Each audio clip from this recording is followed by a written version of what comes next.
Welcome back to another episode of Real Estate Life.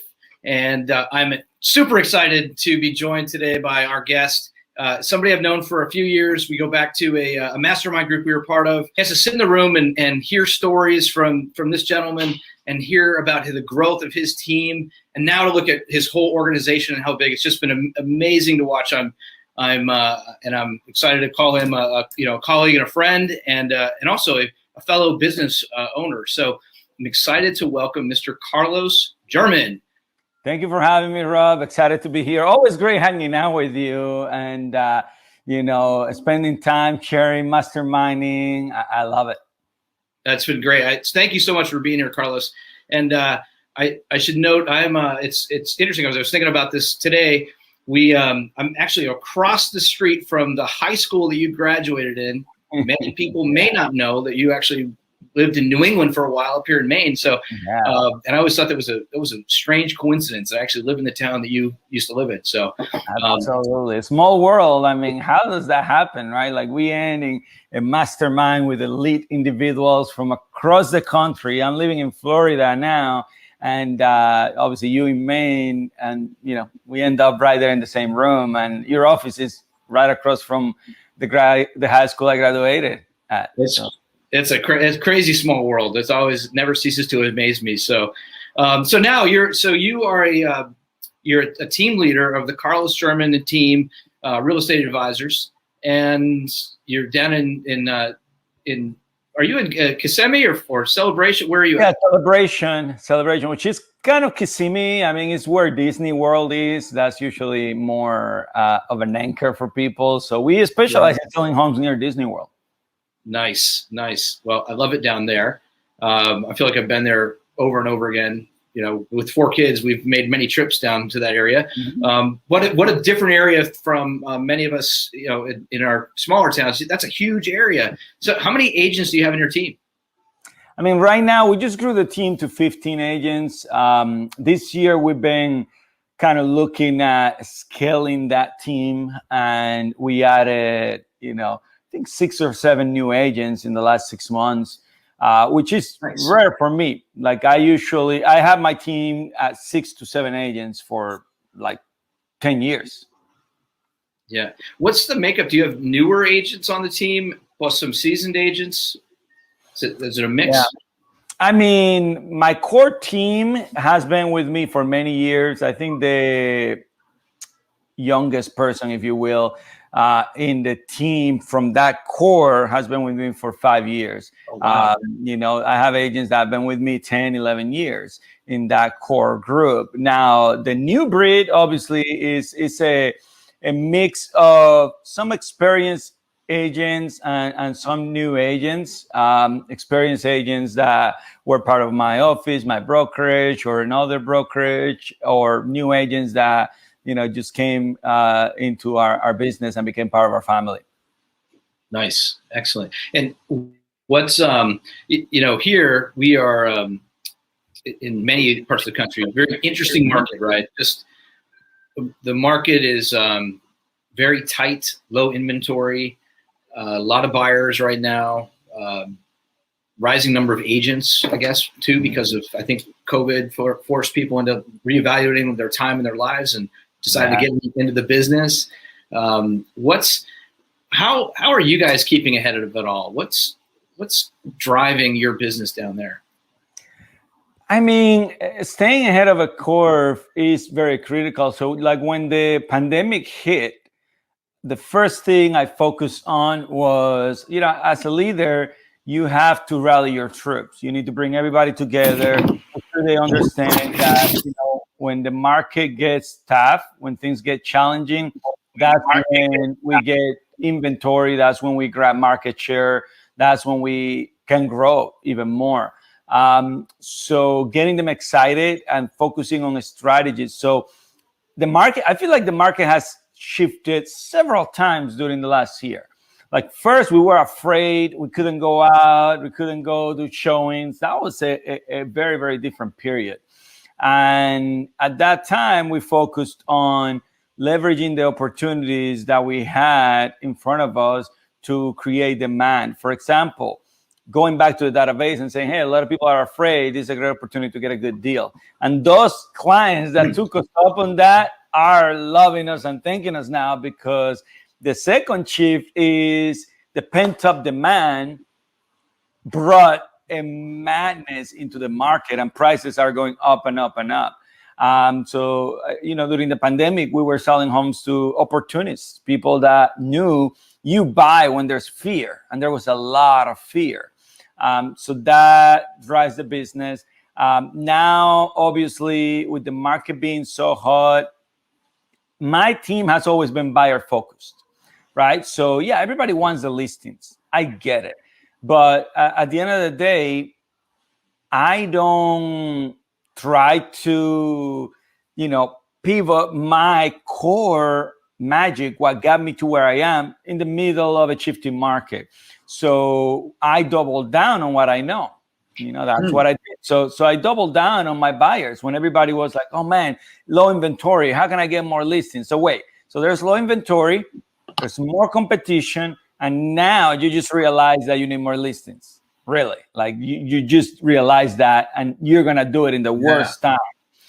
So I didn't do that. I doubled down on my buyer lead generation and created better filters to make sure that our agents were in front of the right buyers, right?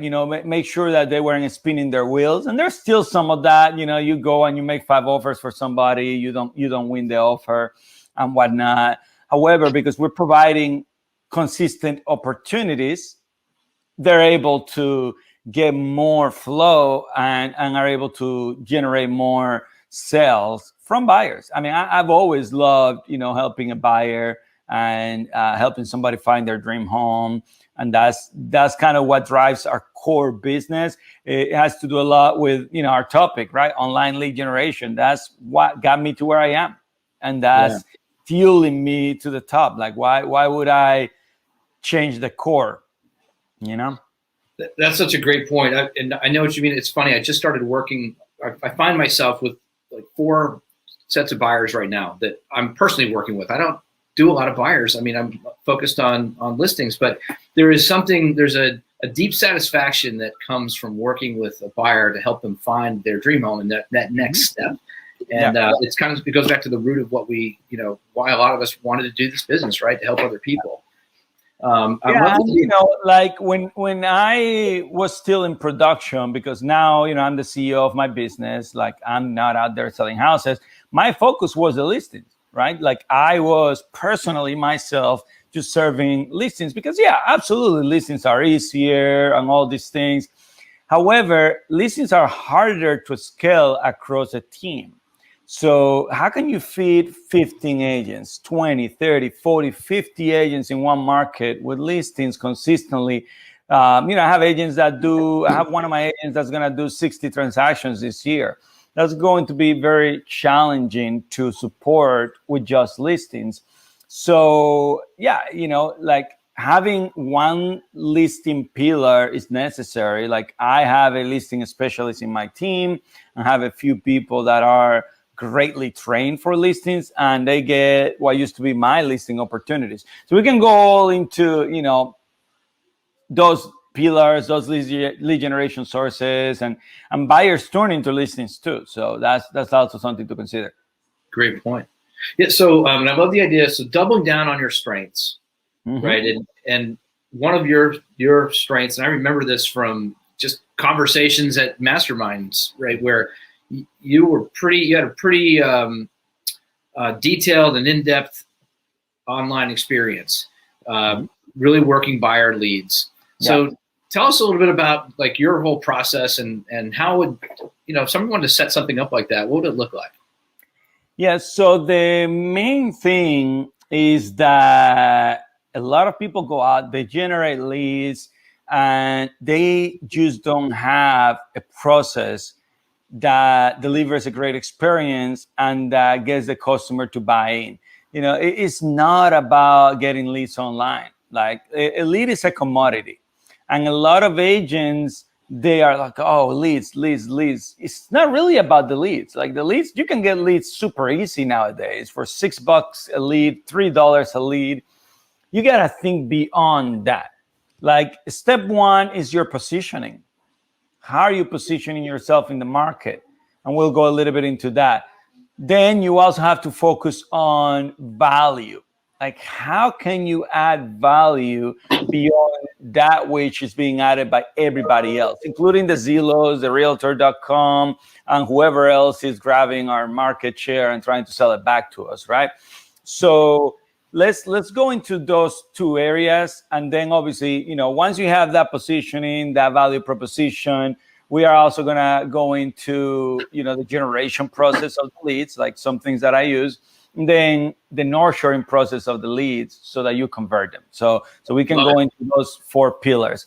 But, the positioning starts with you being an expert. And that's our thing, Rob. Like we focus on being expert advisors. That's why we're in our mastermind. That's why we coach with the people that we coach, because being an expert is different, right? Like even if the market were to collapse, the experts, that 1% of elite individuals will be fine. If you look at the travel industry was completely decimated by online portals. But there's elite individuals, experts, making millions, making more money than they ever could and they ever did before the online portals. So why does that happen? It happens because the expert can differentiate themselves from other, competitors, even an online experience. So in your crafting of your strategy to generate more business, whether you're generating buyers or sellers, it really doesn't matter. You got to have a differentiated value proposition. Now, some people do it with a niche. We leverage a niche to carve out a little bit of a differentiation. So as I said at the beginning, we focused on providing buyers in the Disney area a service that was above and beyond what they were accustomed to. But our niche was the Disney area. We focus on selling homes near Disney World. That alone gave us a specialty. So that's, step number 1. Now, from there on, you got to look at the field and how many people are doing the same thing. Let's say you pick an easier niche that is in almost every market, golf courses. I think most places have golf courses. Mm-hmm. If you focus on selling homes in golf courses or golf communities, how many agents are trying to do the same thing? There's probably some. Some of those agents might be rooted in those communities for a long, long time. And it was no different for me. So how do you create a separation? How do you create differentiation from those agents that are already there or that are coming and you? That's step 1. Like for us, we did it through technology. We provided a better technology experience to the consumer because we saw that there was a shift coming to more and more online experiences.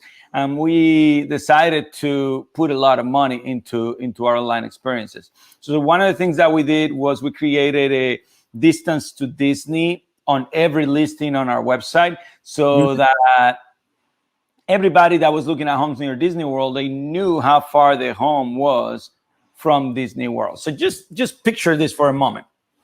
You're searching a home on Zillow and you're like, okay, I need to find homes near Disney World. And then you're like, okay, how far is this home? How big is this map? Is this 1 mile? Is this 2 miles? Like, I wonder how long it takes with the traffic. Like, that's not a perfect experience.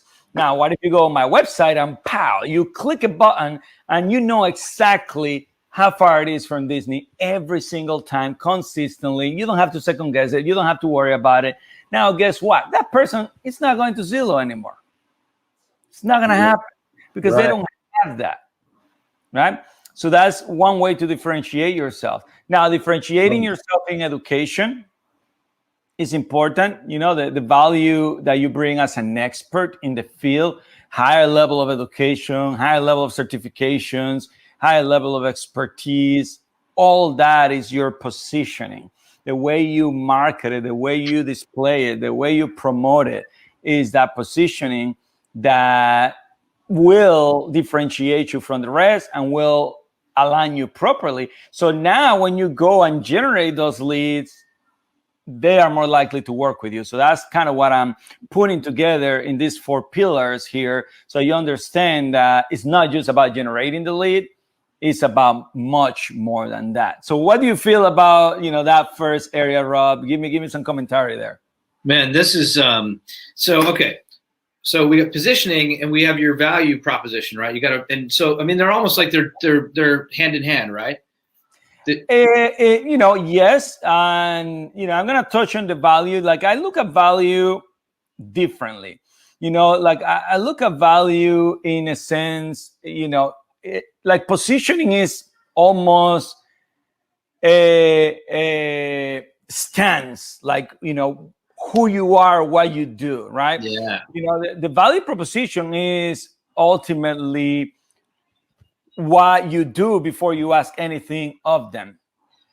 So and that will include understanding that if you look at every customer as someone that you have a duty and a responsibility to provide them the best out of what they're looking to get, right? Like the best experience, the best service, the best process, the best, most easy streamlined closing. That's where that value starts building up. And understanding that, for example, if you are on a website and you ask somebody to register before you can showcase that value, they're going to go away, and you're not going to collect that lead. So, in the value proposition, I think the most important thing is understanding coming from a heart of giving, right? It's not, oh, I'm an expert, or, my website is the best, or, I look at that as positioning. You want to be confident on who you are and what you do and what you bring to the table, but then you want to give. You want to give without asking anything in return, and that's where I see that value coming into play. So how do you do that with Carl's German team? Like how are you? I get the positioning piece of it, and this is interesting, right? Because they are different, right? As you split that out, how do you give value? And you said the heart of giving. How do you show your heart? Yeah, I mean, at the end of the day, it's a mindset. It's a mindset that if you have a conversation with somebody, like for example, when we have a conversation with someone, even socially, locally, and whatnot, we're identifying who they are, what they do, and what we can do to contribute to them beyond real estate. So can I connect them with a vendor so they can paint their house so they can stay there for 10 more years? Can I connect them with a new landscaper if they're looking for that? Can I, let's say they're just someone calling, can I provide them with a customer service experience so that they have a better, more enjoyable home search? So even when we call our leads, we call them as customer service reps or experts, if you will. Like it's not about selling you a house. It's like, I'm going to call you, hey, Rob, I noticed that you were on our website. I just wanted to check in with you, see how you're finding everything. Is everything working as you, anticipated? Can I help you with anything? That's it. Like we're talking about what sort of experience are you having, first and foremost. Not, hey, are you looking to buy a house? Do you want to go see the house tomorrow? No. Now, if the person is calling us, you got to understand that they may just want that. Maybe they don't want chit chat. Maybe they don't want anything. Maybe they just want to go and look at the house. So if somebody, let's say I'm a buyer and I call you, Rob, and I tell you, hey, yeah, I was looking at a property here, 123 Main Street. It looks interesting. I was like, hey, Rob, that's awesome. I'm glad you called us. Yeah, that home is available. It's in the market. When would you like to go see it? Right? Like that's straight to the service, straight to the value. I'm not asking them, are you working with a realtor? I'm not asking them, are you approved for a mortgage? I'm not asking them any of those. That's the old school way. Giving comes from you helping someone get what they want without asking for anything in return. And here's the killer. It's proven, and statistics show that a client will work with the first agent they meet face-to-face with 80+% of the time. The first agent they meet face-to-face with, I think it's like 84% of the time or something like crazy. So why are you filtering getting face-to-face with a customer that you can build a relationship with and work with them and earn their business and help them out, right? Why are you filtering if they're pre-approved or not, or even if they qualify or if they got good credit, if you don't even know them? Like, why would you ask me if my credit is good over the phone? Like, you don't know me. Like, what are you trying to do here? So at the end of the day, I'm gonna go to another agent where they give me what they want. I just want information on the home, and I want to go and take a look at it, and that's what I want. And next thing you know, maybe I don't qualify, but you gave me what I wanted. You build a relationship. You're a great guy. You're professional. You got position, and you have a great tool set. Maybe I refer you some people because it was like, wow, that was amazing. This guy's awesome. Like, literally, he showed me some homes. Now, on that next phone call after you set that appointment, or on that first appointment, yeah, you can go deeper into those things. I always train my agents. I always told them, I'll show anybody 1 or 2 or 3 houses for free, basically, without asking for anything. Right? That's the value. And to me, that's always been a great investment of time. Now, if they want to see houses all over town, 10, 20 houses, I'm going to filter that big time. If I have so many clients that I don't know what to do with it, then maybe I should be building a team. There's an agent that will go out there and meet with that client face-to-face, earn their business. And, if that client doesn't buy, maybe get a referral. So that's kind of, where I see the value, having a heart of giving without asking for anything in return. Love that. And that, that's against some of the other teachings out there, right? In fact, it's a little bit against what we're teaching on our team. Like we have been focusing on, get them into the office first. Let's meet before we go out, save time, make sure we're not wasting our time. You may have me thinking a little bit differently about that. So I appreciate that. I love the different way of looking at it. And this has been studied, by the way, and there's been research by, large companies researching statistics, and you gain more from helping people than you do by filtering people. You do. But, that's what allows you more growth. Like maybe, like you shouldn't be the one out there doing, those first appointments. Maybe you have a showing agent do those appointments. I mean, there's all sorts of ways. However, if I can be in front of someone and build that relationship, I will every single time. And, a lot of the top teams around the country are shifting to this model, to the model of set the appointment, go meet them, and from there you go. Like basically, that's your consultation. That's your office consultation. That first appointment. Yeah, that's interesting. And I've mentioned this from time to time, but I'm a Dale Carnegie trainer, and we teach human relation skills. It just makes me think, well, if that's the case, if that's going to be your first meeting, you better be sending people out, and you yourself better make sure that your communication skills, your interpersonal skills, just the way you present yourself are at are top tier, right? Because you got one shot to make a first impression with them. Absolutely. Yeah, I mean, at the end of the day, if you're in this business of real estate, you need to have a certain baseline of skills. And, the number one skill is just being nice to people and care about them. Like, how many of us top agents get beat by the brand new agent just because they were friendlier, nicer, they took more time, and we were like rushing and and then we're like, oh, I lost my basics. I got to build rapport and I got to connect. Sometimes it happens. Like you're taking 10 listings in a week, and next thing you know, you get beat by a new agent on the 11th because you're not doing the basics. So I think as long as you're a great human being, you're giving, you care about the person. I was never a salesperson. Like I'm not. I'm a geek. I'm a computer guy. Like I was a programmer, a web developer. Like I don't see myself as a salesperson. But what I do is I connect with people. I care about them. I truly want the best for them. And yeah, sometimes that is advising them not to do something, absolutely, and looking elsewhere. But, if you've got that baseline, I think you're well on your way. Yeah, I love that point. All right, so we have positioning,